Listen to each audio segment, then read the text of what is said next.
Alright guys, we are back for another Dokkan battle video. So we have Fire for Global Dokkan. Part 3 of the 8th anniversary is coming into the game. So let's go ahead and take a look at it. Oh, this is already in the data download, huh?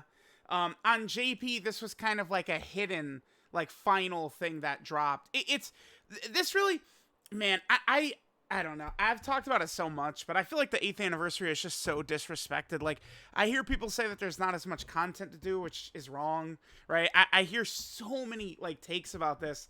The only thing about the 7th anniversary where it really does kind of go above the 8th anniversary is the final EX part, right? Because it's like, people say, oh, well, we had 2 red zones. Well, there is the Wishes of the Birth of the Shadow Dragon event, and there's also the anniversary event, right? Like, there was just as much stages. I don't really understand the overall negativity towards the 8th anniversary.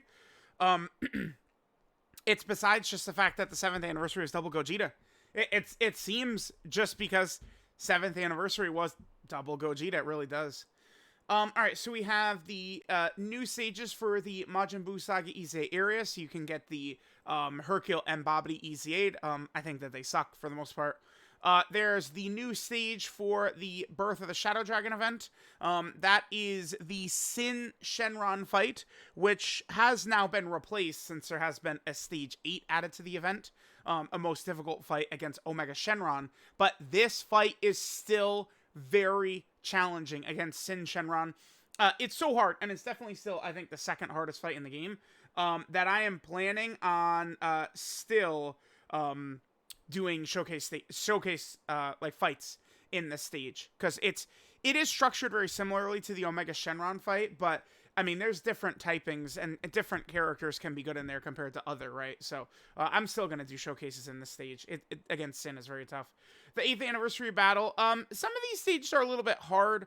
I mean, I feel like they're kind of like, I don't know, they're definitely red zone level. I think maybe the design of the 8th anniversary stage is bad, which kind of hurts the event potentially a little bit.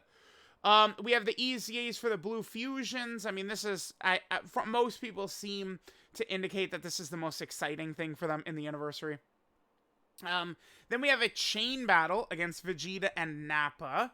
And then finally, there is 2 burst modes that come at the same time. One on the Blue Gogeta Dokkan event, and then the other on the Blue Vegito Dokkan event. So, all right, let's go ahead and take a look at what we've got. So we got the promo movie. This, of course, is for, again, part 3 of the global 8th anniversary right here. So this movie, this is what kind of sets up the anniversary battle event. They very clearly were very sort of like proud of that event. And I mean, it is nice because you get incredibly powerful equips for all the anniversary characters. Like the 7th anniversary LRs, without a doubt, get a little bit stronger thanks to those anniversary equips. I mean, UI Goku can't make use out of his clear and obvious best build is full dodge, and those equips don't give him dodge. And of course, the 8th anniversary LRs, their equips are so damn good. Alright, then we have the new stages added to the EZA area, where of course we can get the Bobbity as well as the Hercule. So Bobbity, again, I think is decent, I would give this guy, because he is a support type character that can dodge. I do like that, right? Like, I mean, I don't know, I am harsh, but like, is it like this Bobbity right here, his kit, is he just flat out better than this banner unit Gohan who's coming out? I would almost probably say, yeah, right? At least Bobbity has got dodge and stuff like that. Like, this guy has weaker support and weaker defense than this free-to-play character. So, I mean, I don't know. Maybe I'm too harsh on him. But then, of course, with super attack effects, you know, he's getting a lot of defense in here. He's got the high chance to seal, the high chance to stun. The problem with this character, I go over it every time, I think that the Majin Vegeta portion sucks. This, I think, is terrible. He struggles for ki so badly, and you need the ki for this unit to be defensive. It's just not really good. He, of course, cannot attack, and then when you finally do the finish skill, it's worthless. It does almost nothing. Not a very impressive character, I don't think, this LR Bobbity. And then Hercule, I mean, he's just kind of butt, right? Like, he's got all this stuff, like high chance of attack, minus 20% for enemies. He gets these extra buffs and seals the enemy super attack if there's a World Tournament category ally or World Tournament enemy. He has a high chance of additional super if the enemy is an attack down or defensive down. He does a guaranteed crit when the enemy is sealed.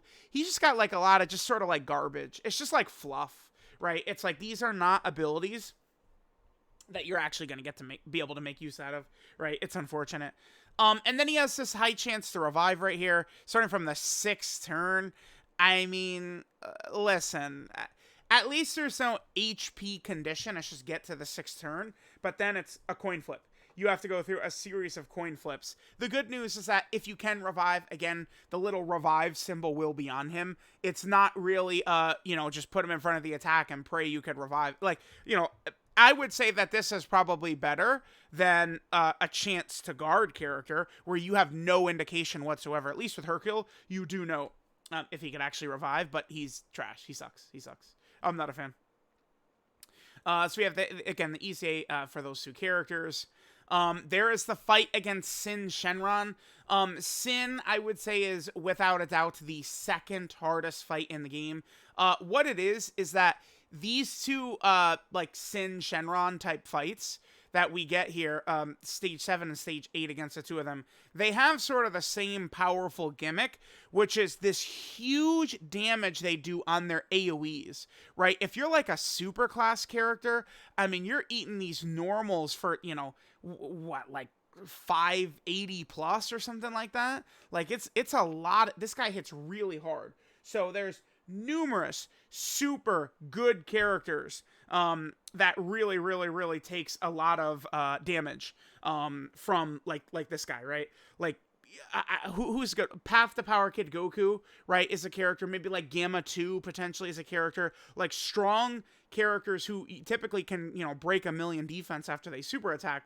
But if this guy's gonna drop 3 AoE attacks in slot 1, it can be bad for them, right? So this is tough. This fight right here, this guy, and then of course stage 8 against Omega, this really separates the truly busted characters from, characters that are good. Is essentially how I would call this guy. Don't expect this guy, oh my god, he makes Cell Max look like a kitten. It's not really something like that. I just find it overall harder than the Cell Max fight, but it's designed well in that, Cell Max, supers for 1.8. This guy supers for 1.3, but he also gets you with the defensive debuff, right? They didn't go, oh, all right, new hardest fight, let's just give him 2.5 million on the super attack damage. So I think when it comes to the difficult events this year, I would argue Dokkan has actually designed a lot of these very well. I think Sin and Omega are very, very good designed tough fights. So I think same with Red Zone Cell Max. The anniversary event, maybe not so much, right? Probably not so much. So there, of course, is that. Then we have the actual anniversary event itself. Let me pull this up on the wiki. I'm sure that the wiki, they've probably made a good page for this. Let me just, no, this probably won't be, I was going to pause the recording, but it probably it's not going to be that tough to find. Yeah, here it is right here. All right, so you fight all of the different anniversary characters. I don't think they really become sort of like real fights until you get to like the 4th anniversary. This is when they kind of become real fights. I remember that the 5th anniversary fights last for a while. The 7th anniversary fights are probably the most challenging because the 8th anniversary fights, it's like they just do these Spirit Bomb nukes, which is really not that tough. It almost seems as though a lot of the villain characters were designed this year to fight this. Like, that's the way it kind of seems to me. Like, Super 17, Turles, characters like that, like it does seem like that's kind of like what they're aimed for. But the problem is that while I did praise like the Shadow Dragon fight designs, I don't necessarily think these fights are that well designed. Maybe, I mean, this potentially, this is a good showcase stage, I guess, for extreme class characters like Turles and stuff like that, I suppose, right? Now then you get the missions. I mean, you could just look at these equips are just, they're just silly. Let's look at some of these, right? So the 8th anniversary LRs. This is why a lot of naughty global players out there weren't really paying attention, because this stuff came out in February. And look at this. 4 crit and 4 additional, right? 5 crit and 5 additional. Like, these are what you get for these characters. Like, it's so good. These are the best equips, like, in the game for these characters. A lot of times, you guys don't, I love building my units defensively. 99 out of 100 times, I want to build my characters defensively, right? There's 3 notable exceptions I could think of just right away. Both of these guys, and then, of course, Orange Piccolo, I think have incredible extreme value as sort of like, you know, building them offensively. So these equips are just tailor-made. I think that these equips are very good too. 6 crit, 400 defense, 6 additional, 600 defense. Like, this extra huge chunk of defense right here, it's pretty helpful. I like it. Now, I didn't give my 8th anniversary characters these bronzes. Again, I actually went offensive for them. Some of the equips are really good. Some maybe you don't want to put on. UI Goku in particular, you do not want to give him these equips. These are giving him dude, this is shit for UI Goku. I think Evolution Blue Vegeta's equips might help him out a lot after his EZA. I guess perhaps it's too early for UI Goku, but UI Goku, he's as good as if he dodges. If he dodges, he's good. If he doesn't dodge, he sucks. So giving him raw defense is going to do nothing. He's going to go from taking 1 million damage to taking 1 million damage. Like an extra 1,000 defense. Congratulations. You know, you're taking the same amount of damage, basically. Doesn't do anything, right? It's not really that crazy. And a bunch of these equips are actually really good, right? So that's definitely really good. But, you know, most of these fights are not really super crazy. I don't know. So there's that. Again, you get stages all the way up to the 8th anniversary. Then we get the EZA for Gogeta, who's weak to Pure Saiyans, and the EZA for Vegeta, who's weak to Realm of Gods.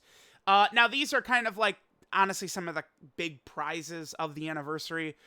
Blue Vegito and Blue Gogeta. These are some of the best units in the game. These are some of the most popular characters ever, and I think Dokkan did an amazing job of making some of the most popular characters ever really, really good. These guys are disgustingly powerful. No matter what, you do not want to sleep on how strong both of these blue fusions are, man. They're really good.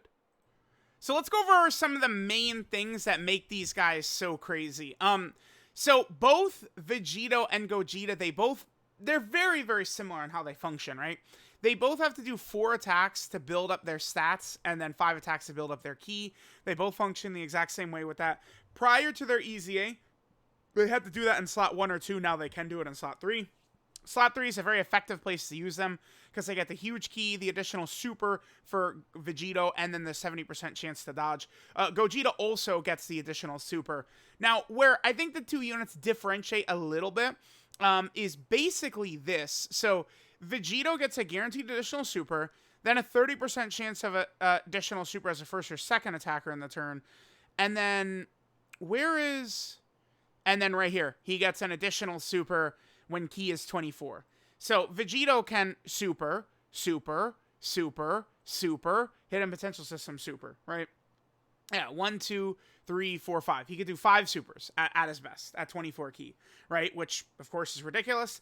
And then when those 5 supers are all giving him 50% defense as well, I mean, obviously, you guys understand that the damage becomes pretty insane.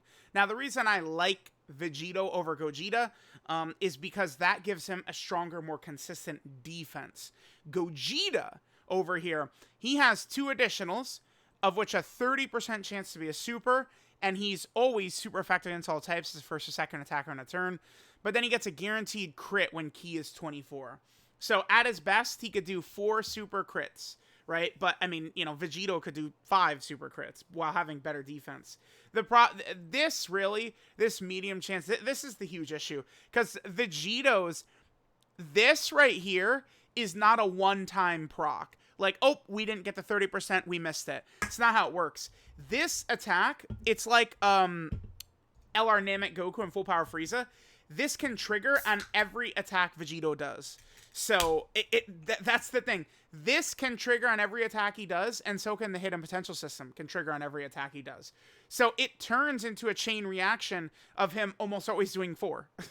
Right? Like, he's almost always doing most of these. That's what's so ridiculous about it. Whereas Gogeta can get real cucked from this, right? It's very easy to just pop 3 normals. Huge super attack damage, guaranteed crit, and then he does 3 normals afterwards, which are still guaranteed crits, which would do damage, but that's sort of the difference between the 2 of them. One other really nice thing they did, which I love, is they both got on their actives, which is right here.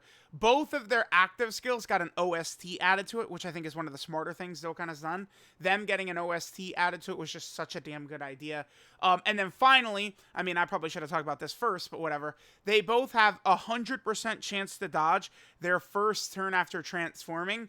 This is the type of shit that's going to age very well. They made these characters super uber busted. These guys are top 5 units in the game contenders is what they are. They're top 5 level, both of them.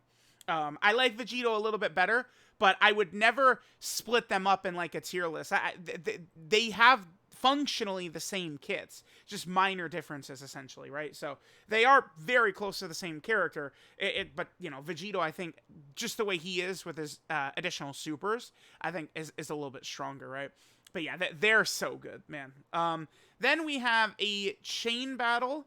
And then we have burst modes, right? The 2 burst modes are, of course, against the Blue Gogeta and Blue Vegito Dokkan events. And then we have the Vegeta and Nappa chain battle, which, of course, will be pretty good. Let me just quickly pull up the chain battle real fast. All right, guys, so here is the chain battle right here. This is one of the higher scores I look at. You know, top 1% reward, so it's finished. This is what one of the higher scores look like. So what you want to use is like sort of like Saiyan Saga Gokus, Kaioken Gokus, and, you know, version Z Goku.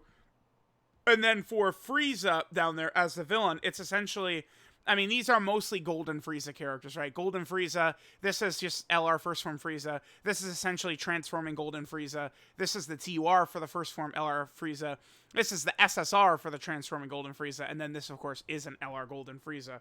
So those are sort of the setups that you're going to want to use for that Vegeta and Nappa chain battle. So there we go. There is the global 8th anniversary part 3 data download. Yeah, they're also going to be playing the openings at various points. It does feel pretty cool, right? Having all the different openings and stuff like that playing. And here's all the anniversary images. This one is really good. One huge error Dokkan makes, I mean, I feel like I speak for everyone when I say this. These would have, feel to me much more impactful if these started when the anniversary actually started, rather than, you know, like Dokkan does this. They've done this for years now. They add this awesome loading screens, but they only last for like the last couple of days of the, like, it doesn't make any sense. Like, this would feel so much more impactful if this was going on the entire anniversary. Now, maybe one issue, I mean, this was all stuff from part 1. I mean, something like this, right? If, you know, JP, remember, on Global, you know what's coming, but we had no idea what the part 2 LRs were. We were thinking Omega and Kid Buu, right? All of a sudden, this pops up, and it's like, oh, okay. But, you know what? I feel like that's also capped, because they could literally just add in. Most of these are ones they could have had for part 1. They could have just added this in with the part 2 LRs, right? Like, that's, yeah, see, this could have been in part 1, right? This is kind of like a part 2 thing, but it could have just been added with the part 2 data download, right? And then this one, of course, could have been part 1. That's what they need to do, man. Get me a meeting with these Akatsuki devs and stuff like that. And maybe we would see some stuff like this pop up a little bit sooner. That could be a very good idea. Let's just say that. But anyway, let me know what you guys think of the global 8th anniversary part 3 data download. Looks pretty good. I mean, blue fusions are W's. I personally think the 8th anniversary is spectacular. I mean, look at this. Look at this. Look at this. Look at this. Look at this. Look at this. Come on. Fire. Pure flames.